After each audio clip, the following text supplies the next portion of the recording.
Hey, what's up, everybody? Welcome back to the Championship Leadership Podcast. We got Liam Martin here with us out of Montreal, Canada. And so just north of myself here. Although Montreal, where is that on the? I should be more up on my Montreal. For some reason, I'm picturing it the western It's on part Eastern of, Standard but I Time. was going to say it's Eastern, isn't it? Yes. Yeah, literally north of New York. Yeah. Okay. So Okay. it's a quick flight. But I'm going to Lisbon in about 4 hours, as we discussed Yeah. Yeah. beforehand. Yeah. So I will soon be in another location. Which is exciting as well. What's the time difference Lisbon to where you're at? I think it's about 6 hours. 6 hours. However, for a business like mine, it doesn't really matter because we run asynchronously, which is actually the thing that I want to get into in this podcast. Absolutely. Well, before we get too deep into that, I'd like to ask all my guests what the name of the podcast, Championship Leadership. So what comes to mind for you, or what does championship leadership mean to you when you hear it? Oh boy, I think it's leadership as a service. So focusing on how you can help your team members and not necessarily how that can feed your own ego. I think, unfortunately, and this is a really weird counterintuitive perspective. If you build a business, at least in my case, you need to be very egotistical in order to do it. I am good enough that I'm going to build this thing that's going to exist and put a dent in the universe. Yeah, that's however, counterintuitively, once you actually get to the point in which you succeeded and you have a bunch of people that work for you, you have to lose your ego. You have to go in reverse and be much more of a person that provides service to your team members, as opposed to someone that says, hey, I've built this. Am I not fantastic? I don't know how that exactly works, but it's a very weird situation. And it took me many years to be able to come to that realization. Absolutely. I like that. That's a new little twist on because we've done 300 episodes or more. And so I always ask it and I always get a different answer. So, which is always fun to hear. I'm just waiting for the day where I just keep getting the same answer, but it hasn't happened yet. So, I mean, maybe you've already touched on this in the podcast. What's the best answer that you've gotten? Oh, that's other than mine, of course. That I just gave. Well, I mean, it's it's got to be yours up to this point right now. Yeah, that's the other problem with 300. They all kind of mesh together, and I don't know. You should do a podcast episode of just that question 300 times. I should, just like a mixtape, cool. Right? Yeah, absolutely. That's not a bad idea. Or go get some of my favorites or something like that. But well, let's get back into you here. Sure. Why don't you? I know you briefly glazed over it just right before this question. So yeah, kind of give us an idea of who you are and kind of the path that you've taken and what that's brought you to what you do today and what you're all about. So as you said, my name's Liam Martin. I live on planet Earth, more specifically in Montreal, Canada, for the next 4 hours before I leave for Lisbon. And I'm incredibly passionate about remote work. I've been doing it for almost 20 years. I've actually built multiple businesses in remote work, built a couple companies like Time Doctor, which is a time tracking tool for remote work, staff.com, and Running Remote, which is the largest conference on remote work. And about a year and a half ago, 2 years ago, someone came to me with an offer to write a book on basically anything that I wanted connected to remote work. They basically just said, no one's written anything about this, and you're one of the world experts on this particular subject. Can you write a book? And I said, I probably could, but it's going to take me about 2 years to do it. Because when you write a book, that thing sticks with you forever. Yeah. And so August 16th, the book's coming out. And what this book explains is something that's very counterintuitive to, I think, all the other books that you've probably written on or read on remote work, which is the one thing that everyone in the remote first community before the pandemic understood, but no one in the remote first community post-pandemic understood, which is what I'm calling asynchronous management, the ability to be able to manage people without directly interacting with them. Yeah. That's talk about that a little bit more. What do you? Sure. I know. I guess you just briefly described what it is, but So I'll give you some context here. Vaishali, who I think is the one that booked this particular podcast with us, I've worked with her every day for the past 6 years, and I have met her in person and on video chat 6 times during that 6 years. Most of the time we actually meet in person. So we communicate through asynchronous forms of communication, through our project management systems, through our email systems, through our process documentation. And she has the autonomy to be able to do what she needs to do inside of the business, i.e., in this case, book podcast meetings for me. And then I have the autonomy to be able to do my side of that transaction and contract, which is execute on those particular podcasts. And that division of labor allows for a form of autonomy that can really scale your business, because at any point, if I wanted to, I could probably hire 10 Vaishalis to really scale this process. Now, Vaishali has put me on 463 podcasts in the last 5 months. So unfortunately, I am completely burned out. Like, I'm at top capacity. I wish I could print out more Liams to be able to make that process faster. Unfortunately, I can't. But that's the beauty of asynchronous management, is when the platform actually becomes the manager instead of individuals, then you can actually significantly accelerate your business. I don't know if you've read the E-Myth, but really kind of like E-Myth 2.0, which is, yes, you have processes and systems inside of your organization, but what if you could scale that to all interactions inside of your business? What if the platform could effectively do 90% of what a classical manager could do? You're going to completely scale and accelerate your business to basically to links that you've never experienced before. Yeah. Wow. I've always said that a championship leader is to be someone that you would want to be led by. And that's really been the reason for this podcast, is to talk to championship leaders all over the world, from all kinds of different backgrounds, experiences, industries, niches, professions. And so through these past 4 years of building out this podcast, I've had a number of companies that have reached out that want exposure for their product. And one recently that I really grabbed a hold of is a company called Magic Mind. And if you're watching this here on YouTube, you can see this is the bottle, and this is their page here. It's the world's first productivity drink. And when they first reached out and asked me to give this a try and to test it for myself individually before being willing to come and to speak to our audience here on the podcast as a recommendation, to first try it for myself. And so a little skeptical, definitely going in. Oftentimes I'll take different supplements and with a promise of a certain result, and have never really had the same experience. Right. So I've been trying this taking this for the last 7 days. A good friend of mine, Vinny Berry, has also been taking this for the past 7 days. And we've both had some incredible results and experience with it. What I really have liked about this, and what I've noticed, and it takes some time, right, to build up. You don't take it the first day and get some instant results, although you do feel the effects on the first day. But really 4, 5, 6 days in, notice that, I've been much calmer. My energy has been high. Typically, as a business owner, an entrepreneur, just like you listening, we have a lot of responsibilities, a lot of stresses, a lot of pressure for ourselves to build a company, to continue to grow revenue, to take care of those that work for us. And a lot of times we'll do that. One way to stay alert and to keep our energy and focus up is to continue to drink coffee, to hit that favorite energy drink in the middle of the day, just as I had. And I still love my coffee. The great thing about this is you can continue to use your coffee, drink your coffee, and use this in conjunction with that.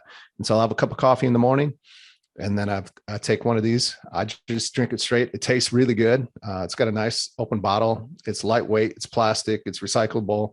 I travel a lot. I'm going to run 100 miles here soon in the next week. And I plan on bringing these out on the course with me to keep me alert, to continue to give me that energy without the hit, right? The coffee and the energy drinks give you the jitters and there's the constant crash, which means I go for the other cup or I go for the energy drink. And with this, one of the ingredients, key ingredients, there's many of them, but matcha, it's what gives you the energy. As you could see on the screen here, talks about the different ingredients inside of here, the nootropics, the adaptogens, honey, matcha, you name it. But I love it. I've subscribed myself and going to continue to take this on a daily basis. I felt more calm, more clear, more focused, and way more productive taking Magic Mind. And so I have a code for you to try this out yourself. You could subscribe and save up to 40% with my code CHAMP20. If you go to magicmind.co/championship, again, magicmind.co/championship, and then you go to order. If you subscribe, you'll save 40%, save 20% if you just want to do a one-time trial basis to see what the effects are for you. You could go ahead and just do that and get the 20% discount with CHAMP20. So again, the code is CHAMP20. We'll put all this in the show notes for you, but I highly recommend giving it a try. I've loved it. The experience has been great for me, and I'm going to continue to use it moving forward. It's interesting because I have a good friend. I need to touch base with him because I know he was in the process of trying to sell his business, but he had a completely remote business in kind of the healthcare space, I suppose.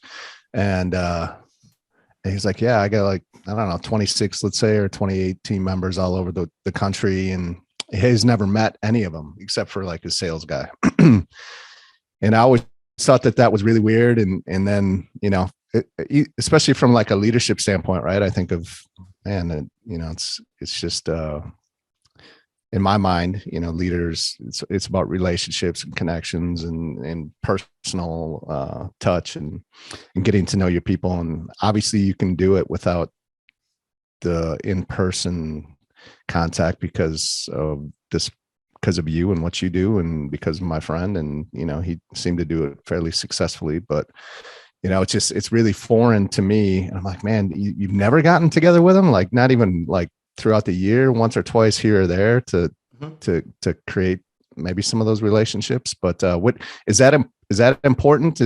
What's your thoughts on that? To a degree, it's important. I would say, so when it's not COVID season, we'll usually meet at least once per year. Okay. So we basically have a conference about the company. We fly everyone into one location. It's a really fun experience for everybody because we usually like to choose a location that's a little bit difficult to be able to get into. Mm-hmm. The one that we were going to go to that we canceled due to COVID back in 2020 was Mumbai, which is still on my list of a place that I would like to be able to go. Yeah. And so we get everyone into one particular place, and that's where you build that synchronous rapport. Right. I didn't know how tall you were. Oh, I didn't know that you moved your hands like this. I didn't know that you hated shrimp, as an example, right? Yeah. Those little small details that you pick up. But to the point of leadership, when I was studying all of these asynchronous organizations, which by the way, are some of the fastest growing companies in the world, WordPress, GitLab, Shopify, these companies are absolute behemoths. And they have no physical location. Their employees are just distributed all over planet Earth. And the only way that you can actually execute on a remote team at scale is through asynchronous management. So it can work really well if you have 20, 30, 40 people. But once you really get past what's called the Dunbar number, which is about 150 people, and basically that is, there are about 150 people maximum that if you saw them at a restaurant, you would go over to them, sit down and have a drink with them. That's the definition of basically like Dunbar's definition of a friend. Yeah. So once you get past that point, unfortunately, people, no matter how hard you try, become numbers. They're not, they're not people anymore. So you need to be able to manage that process in a more asynchronous manner. And with regards to leadership, what these remote companies really figured out is it's less about it's less about the people that you work with, but it's more about the work that you do. Mm-hmm. So focusing on the mission of the company and reinforcing that mission as much as humanly possible gives you a much better advantage to, pizza Thursdays and a cake on your birthday, as an example. Yeah. No one actually wants that stuff. If you look at, like, I call it culture at gunpoint in remote companies, where on Friday evening, everyone reports to a Zoom call and they say, hey, we're going to play Cards Against Humanity, but the HR approved version, right? Not the fun version. Right, of course. And your beer is going to get FedEx to you. It's just not something that people think that they have to just recreate the office at home. But the problem is that you're turning working at home into living at work. And that's a real counterintuitive perspective for most people. Most people just want to actually live their lives and add their work into it. Yeah. That does make sense. So you were kind of ahead of the curve, obviously. It feels like, especially with COVID, that really kind of accelerated a lot of the remote from work or from home, and also just the fact that people can do it and pull it off, and maybe even do it better than being in the office setting in certain situations. So, but like I said, you were kind of way ahead of that curve. If you've been in this space for 20 years, because I talk about championship leadership and we talk about vision a lot, and what's your vision, and a lot of championship leaders that have essentially the vision that a lot of others can't see, or that others might think they're crazy for having, right? Like, I'm a sports guy, so Bill Belichick or Nick Saban, kind of the top football coaches in their profession, in their leagues, and they continue to find a way against the best in the world, right? To win championships almost year after year. And I believe a big part of that is this vision that they have that's different than others, and having the courage to take action on it. So what made you, see remote work as something that maybe was into the future, was going to be the thing? Or did you have that vision? Yeah, I knew it was an inevitability. That most of the data sets were showing that by about 2030, 50% of the US population was going to be working remotely. That was the projection pre-COVID. February of 2020, 4% of the US workforce was working remotely. By March of 2020, 4%, that's it? 4% of the US workforce was working remotely. Yeah, February of 2020. And by March of 2020, that was 45%. Yeah, crazy. That's the biggest transition in work since the Industrial Revolution. What's it at right now? Do you know? It's approximately at about 30-ish%. So it only dropped 15. That's also with 90% of people stating that they're working remotely voluntarily, meaning they're not working remotely due to COVID. Yeah. So less than 10% of that population is working from home due to COVID. Yeah. And so that's our new baseline. Right. Is we're floating around the 30% mark. And we're actually now starting to see that number inch back up. Okay. Which is really interesting. And the other data set that I love looking at is there's a huge wage gap divide. So if you make more than $100,000 per year, you're 4 times more likely to work remotely than if you make under $100,000 per year. Oh, really? So a lot of the thought workers, right? The people that work at their computer, the engineers, the marketers, even some of the high-end customer support agents, they're all working remotely. But then the people that obviously work retail and a bunch of other, there's a really great McKinsey report on that can break that down. But for me, I mean, when you think about vision and direction, probably something I didn't necessarily tell you or we didn't cover in the documents beforehand was I used to be a pair skater. So I was the guy that lifted the girls. I mean, really? You do one of two things: you either play hockey or you figure skate. Yeah, I was that guy. Okay. And my coach was a woman named Marina Zueva. And the Olympics after the one in which I unfortunately broke my knee, and I was pulled out of the Olympic team and all that kind of stuff. You were on the Olympic team? On the hopefuls team. So I was 22nd in the world at one point, which was great. Really kind of, again, that's probably a completely separate, pardon? How old are you? I'm just about to turn 40. Okay. Yeah. So Marina Zueva, the next Olympics, she had 1st, 3rd, 4th, and 5th at the Olympics. Wow. The absolute definition of a championship coach, Yeah, right? right. Like Right. she almost sweeped the entire top 5. That's crazy. And the one thing that I learned from Marina that I try to apply everywhere else in my life is if you work with her, she is presuming that you're a champion. Yeah. You will become the best in the world. And if you're not willing to become the best in the world, I'm not willing to train you. Yeah. And that's the piece that I think is really important when thinking about our vision and where we want to go. Our mission statement is we want to accelerate the world's transition towards remote work. And we do that through a lot of different ways. We have our 3-year picture, our 5-year big, hairy, audacious goal, which is we want basically, or actually, no, it's our 3-year big, hairy, audacious goal is we want 1 million paid users by 2025 for our Time Doctor product. And we reinforce this into every single meeting that we do. At the very beginning of every video, we review that VTO, we quiz people on that vision. It's called the Vision Traction Organizer. And we really make sure that everyone in the company understands exactly why they're there and what they're doing is impacting that particular goal. And that's why I'm saying it's more about the work than the people, because if you're really passionate about transitioning the world towards remote work, like I am, then I just want to attract more of those people. And if you're not excited about that, I'll find you another job that's equally as exciting for you. But for us, we really want that cult-like commitment to that particular goal. And that is the core differentiator that I see between companies that are generally okay and successful and the companies that become tech unicorns. Yeah, absolutely.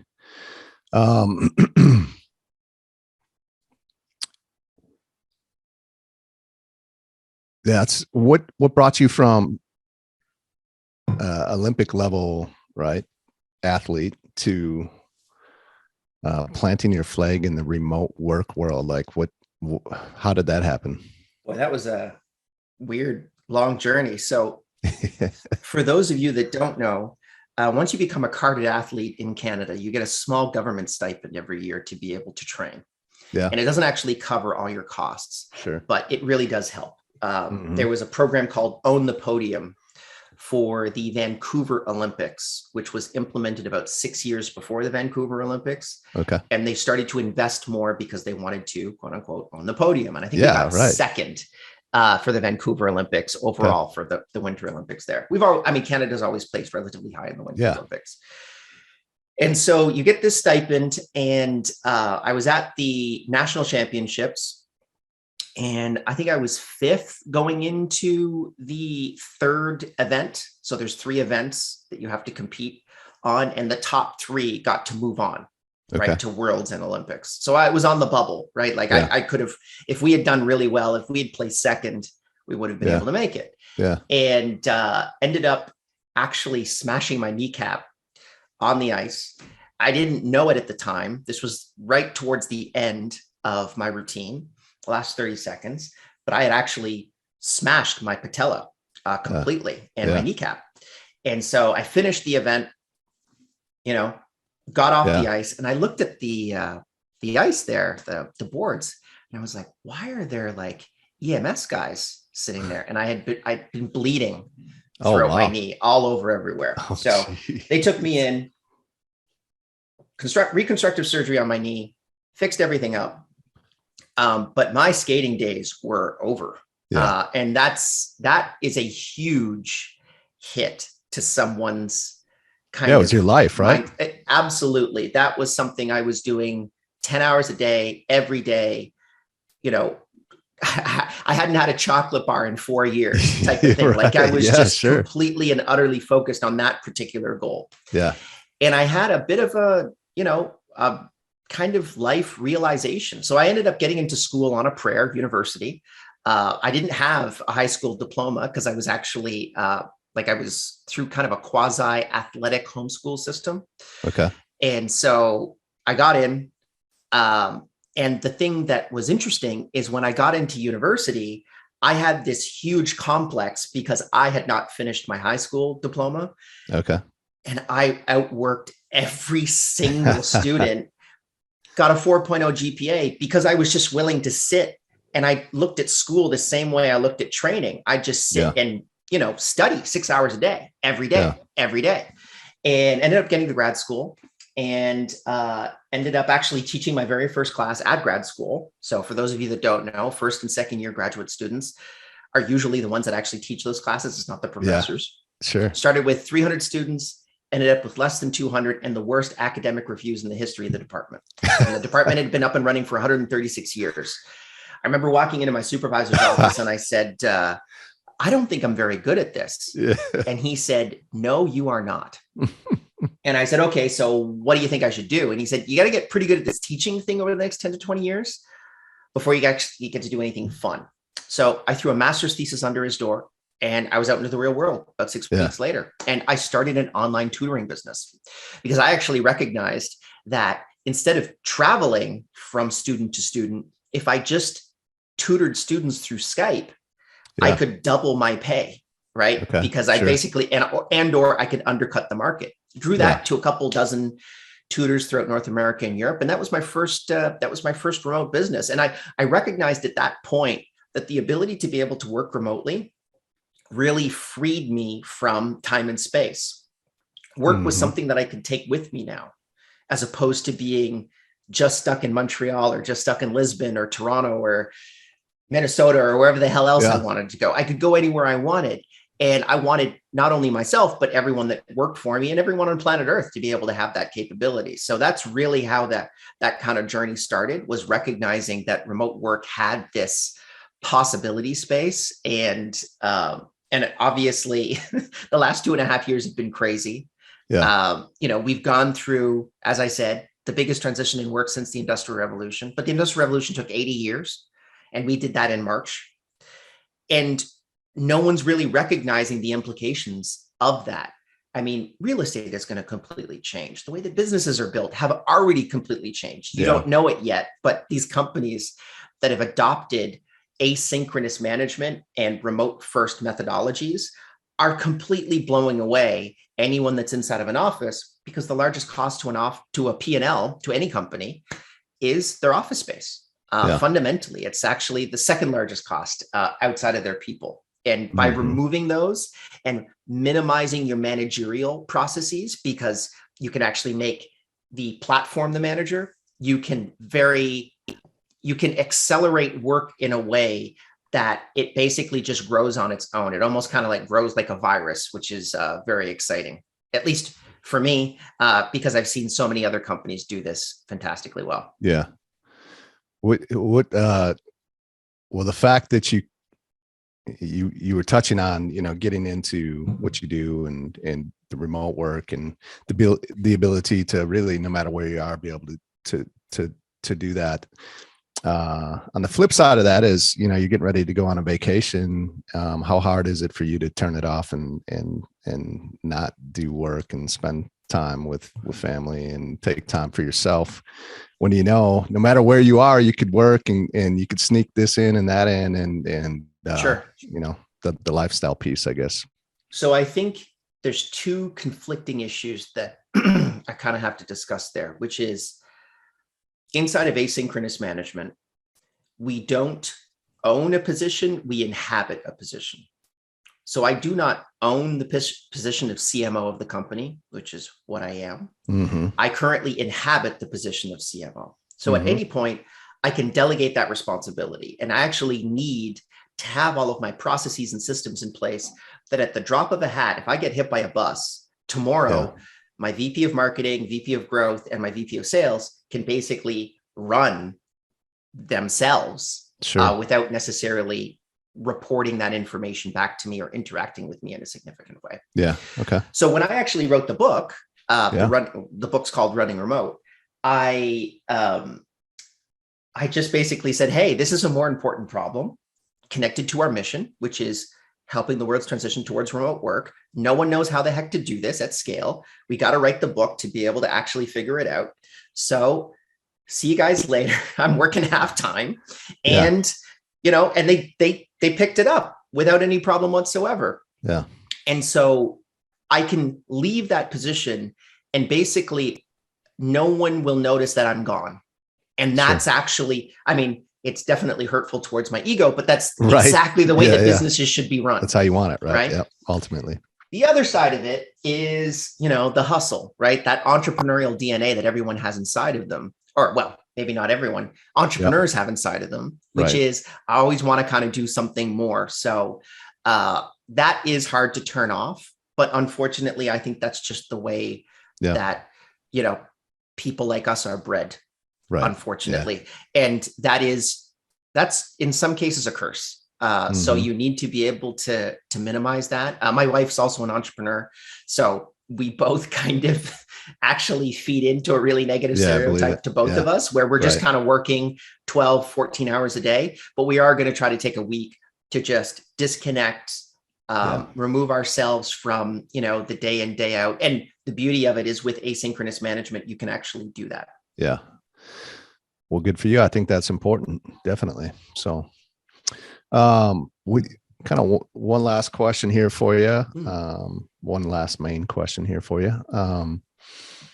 If there's a critical moment that you've had, and I'm sure you've had many, maybe you've already talked about, you've definitely talked about one major one with the transition from being an athlete to what do I do now? But kind of that fork in the road moment is how I describe it for many, especially these last few years. A lot of people facing those moments. We've all had many of them probably in our life, but obviously you made the decision you have that has you where you are today. But had you made a different decision at that moment, your life could look very different. Is there a moment that comes to mind for you could share?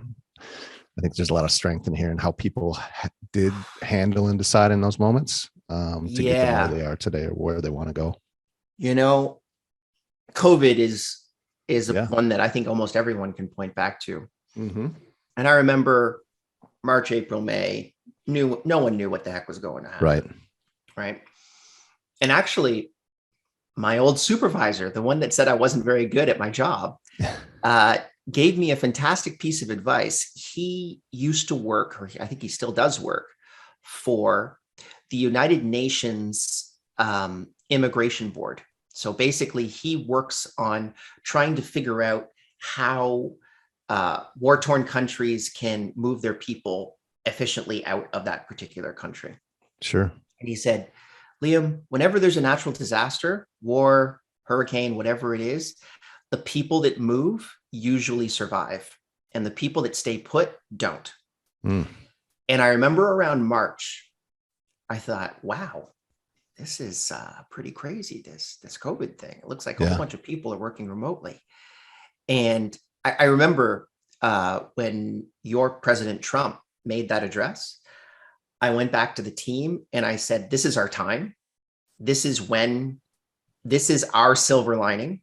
This is our moment as a company.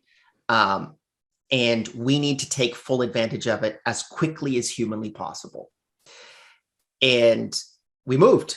We moved hard, right? We put all of our chips in, because actually before that point, we were really debating, because our tool, Time Doctor, is a time tracking tool for remote teams. And before that, we thought, well, should we really kind of brand ourselves completely for remote work? Like maybe we should also brand ourselves for the office. We got rid of all of that. We said remote only. We are only a remote time tracking tool. We went full in, all of our chips on black, and it paid off in massive dividends. And I think that when you see those types of opportunities, the people that don't completely commit are the people that end up losing. Unfortunately, even if it's just a 90-10, I'm going to keep 10% over here. You've got to be committed. It's got to be one vision, one company, one organization moving us forward in this direction. Because if you don't commit, you'll always think to yourself, well, maybe the grass is greener on the other side. You got to get rid of the grass. You got to just say, I've made my decision. I have no regrets. I'm moving forward. Yeah, that makes sense. So whatever decision you decide to make in that moment is one you just need to fully own and go after, right? I think sometimes a decision needs to be made, and it's better to actually make the wrong decision than no decision at all. And that's kind of the thing that, again, is very counterintuitive. But the faster that you can make a decision, understand that maybe that was the wrong decision, and then have the time to jump back and choose your other path, the faster you're going to move in as an organization and the more successful you're going to be. Yeah. Yeah.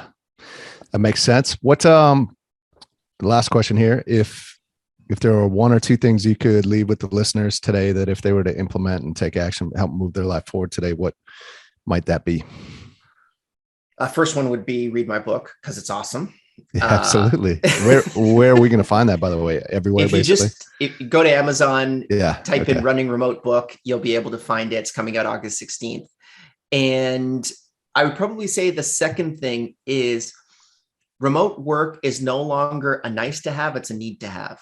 If you think that your organization is not going to be in part remote, and there are not team members inside of your organization that will state, I demand to be able to work remotely, or I'm not going to work in your company. You've got your head in the sand, and you've got to adapt to that new reality as quickly as humanly possible. Understand the methodologies of how to manage these people, understand how to get them to scale. And I mean, that's the biggest piece of advice that I could give people, which is more kind of a warning, which is you've got to adapt to this new reality. It's been 2.5 years and it's not going away. Yeah, right. Yeah, absolutely. I appreciate your time here today. So the book, obviously we can find that on Amazon, but where's a place that we can follow you and more info on Time Doctor and everything else that you have going on? So timedoctor.com, just go check it out. Go to the URL. There's a free trial. If you're interested in the book, go to runningremote.com/book. We actually have a whole bunch of the process documents that I had talked about. So like how to do my job, as an example, it's all there, and you just can download them all for free. And then if you want to check out the conference, just go to runningremote.com. Conference, we do it once a year. We just had one a couple months ago, but we're going to do it again. And then if you can't afford the book or anything like that, go to youtube.com/runningremote. All of our talks are up there for free, and it's a masterclass in remote work. Awesome. Well, I appreciate your time today, especially as you're getting ready to head out. So I hope you enjoy the vacation, the time with the family, and Portugal. I mean, that sounds like an amazing place to be, especially this time of year. So I'm going to eat a crap load of egg tarts. And I like it. That's what I'm going to do. Yeah. Thank you very much. Yeah, absolutely. Have a good day.